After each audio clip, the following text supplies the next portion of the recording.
Bom dia, tudo bem? Continuando nossa aula,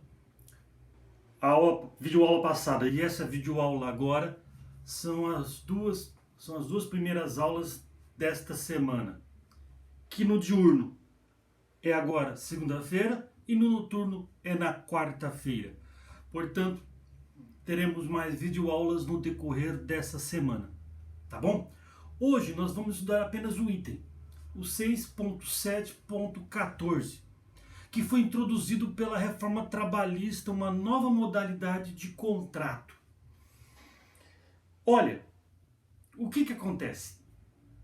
A bem da verdade, com esse contrato de trabalho intermitente, é algo usado pela Europa, principalmente pela legislação espanhola de direito do trabalho, que foi adaptado ao Brasil. Foi adaptado. Por que foi adaptado? Porque não foi aplicado integralmente. Qual que é o grande problema? O grande problema é que a legislação espanhola sobre o contrato de trabalho intermitente é mais protetiva do que a brasileira. Tá? Contrato de trabalho intermitente precarizou as relações trabalhistas na Espanha, a um tal ponto que a Espanha está demorando ainda para se reerguer. Porque, queira ou não queira, contrato de trabalho intermitente, você tem uma mão de obra que ganha menos. E uma mão de obra que ganha menos, a priori pode importar para o empregador porque ele vai despender menos salário. Mas empregado que ganha pouco, gasta pouco. E empregado que gasta pouco, não gira a economia. Nós sabemos que quanto mais qualificada uma mão de obra, quanto mais essa mão de obra ganha, essa mão de obra gasta. Tá bom? Então, inclusive, está demorando muito para reerguer. O contrato de trabalho intermitente foi um dos fatores pelos quais houve uma grande contratação de empregados, recuperando os níveis de desemprego que vieram pós-era Dilma, né? E qual que é o grande problema do contrato de trabalho intermitente? Tentaram oficializar o bico. Aqui no estado de São Paulo nós chamamos de bico, lá no Rio de Janeiro chamamos de biscate. Fazer uma biscate, fazer um pequeno trampo.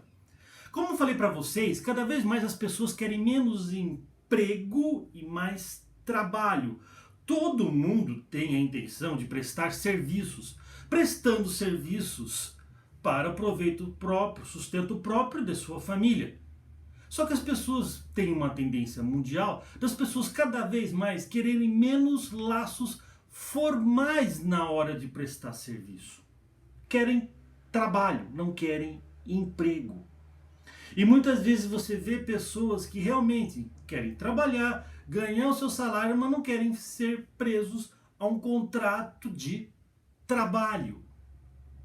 E o que veio o trabalho intermitente? Não existe coisa melhor do que você arranjar um bico para ganhar uma graninha, não existe? Você tem um trampo fixo, um emprego durante o dia, chega à noite e você trabalha de garçom, por exemplo. Chega de final de semana, você trabalha de garçom naquela empresa, aquele restaurante que de final de semana tem mais movimento. Você arranja um bico para trabalhar à noite numa festinha, num salão de eventos, por exemplo.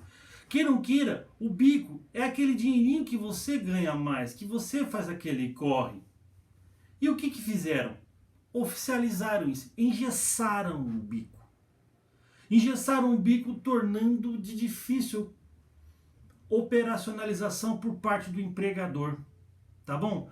Vocês podem achar estranho, porque no item 6.7.14, contrato de trabalho intermitente, praticamente não tem nenhuma carga doutrinária, é só lei. Mas é só lei. Tá? É um texto de lei bem feito, para não ter hermenêutica, não necessitando da hermenêutica, não necessitando dos meios de interpretação de textos, porque ele é bem cru, bem feito. Como eu falei para vocês, para que depois não venha um magistrado da Justiça do Trabalho entender, um tribunal do trabalho entender de um modo diferente do que está na lei. Tá bom? Nisso o legislador foi muito esperto, por assim se dizer. Tá bom? E aí o que vem o contrário de trabalho intermitente. O que é intermitência? Intermitência é não continuidade.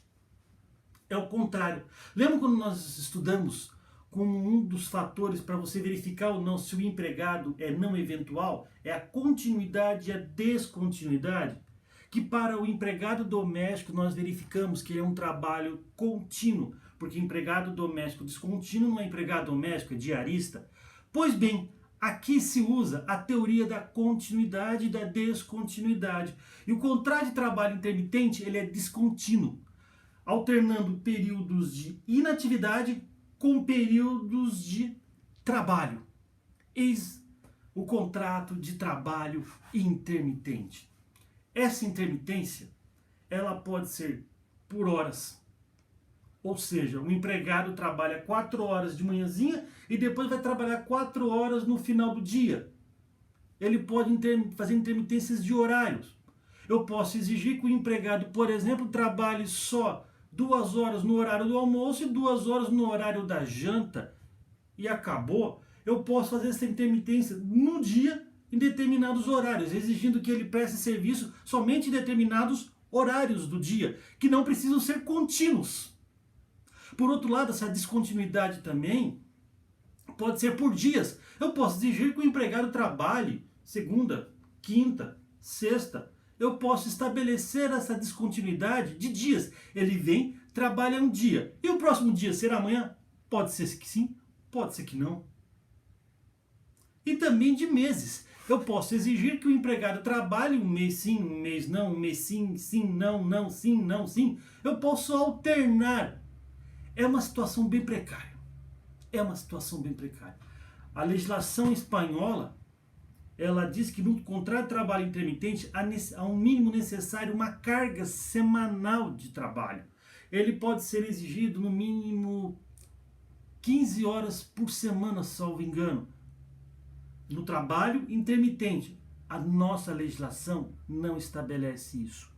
Não estabelece uma medida protetiva para o empregado nessa intermitência, nessa alternância. Fica ao bel prazer do empregador. O quê? Convocar o empregado. Primeira questão, contrato de trabalho intermitente é contrato de trabalho. Carteira de trabalho, previdência social, fundo de garantia por tempo de serviço.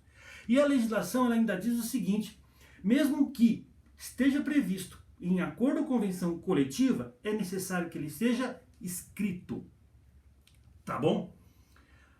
Qual que é o grande problema do contrato de trabalho intermitente? Também. Quando nessa intermitência, nessa alternância, o empregado fica ao bel prazer do empregador convocá-lo para vir chamá-lo.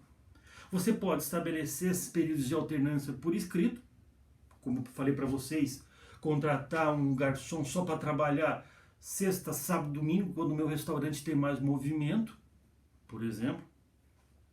Ou pode acontecer de não estabelecer os períodos de inatividade, os períodos de trabalho.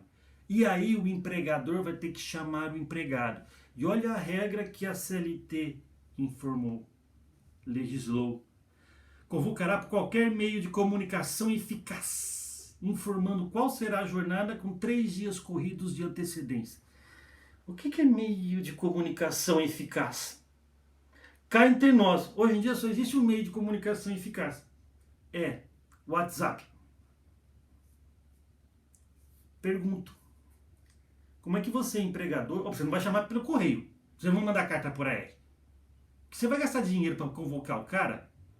Carta AR não é barato. O correio não é eficaz. Entendeu? Tá sendo o WhatsApp. O problema é o seguinte, você, empregador, mandando o WhatsApp para o empregado, você tem que ter para si a ciência de que você o convocou. Um recibo de que você convocou. Qual que é o recibo do WhatsApp? Os 2 tracinhos azuis. Os 2 tracinhos azuis é o recibo. Isso se o sujeito habilitou, porque tem muita gente que visualiza, mas os 2 tracinhos não ficam azuis porque não quis. E aí? Você convocou o sujeito, beleza? Vai tirar print de tela? Você tem que ter um recibo para si. Vai tirar print de tela? Você vai guardar isso aonde? No celular? Só se eu guardar em nuvem? Mas por que você precisa de um recibo para si de que o sujeito recebeu? E ele tem 24 horas para dizer se quer ou não. Se ficar calado, quem cala consente, ele não quer vir trabalhar. E pode recusar serviço, e essa recusa não significa insubordinação, tá? Qual que é o problema? O problema é o seguinte: inventaram mais uma jabuticaba no contrato de trabalho intermitente que não tem na legislação espanhola, do seguinte: se o empregado prometer que vai comparecer ao serviço e não vai, o empregado tem que pagar uma multa para o patrão. E se o empregado comparecer ao serviço e o patrão dispensar o empregado, o patrão vai ter que pagar uma multa para o empregado. Multa essa, 50% do valor que receberia. Olha só a merda. Você manda o WhatsApp pro teu empregado, convocando ele para vir trabalhar. Beleza? Beleza. Só que nisso, quando o cara recebeu, o cara tava com o cu cheio de cachaça. Dá ok.